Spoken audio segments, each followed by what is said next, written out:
Mungu Baba, naomba nisaidie na mimi nipate kazi. Okay. Nikipata mshahara kwanza nitakupa wewe. Haki ya Mungu hiyo. Naomba nisaidie na mimi nishike hizo hela Baba. Sitakusahau Baba. Na ukinipa mimi Mungu atakubariki. A few moments later. Mungu Baba. Asante sana. Nimekuomba kazi umenipa, hela umenipa kama hivi. Kweli wewe unajibu kwa wakati sahihi. Wewe wala uchelewi. Lakini sikujua kama ungenijibu kwa namna hii. Sasa Baba, hii bali tukabetie. Tukaeke mkeka.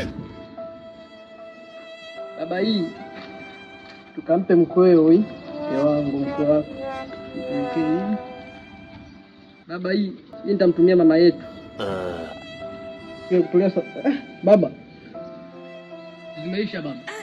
Na kuomba sadaka nitakupa shala ujao. Najua wewe ni msikivu. Asante Mungu.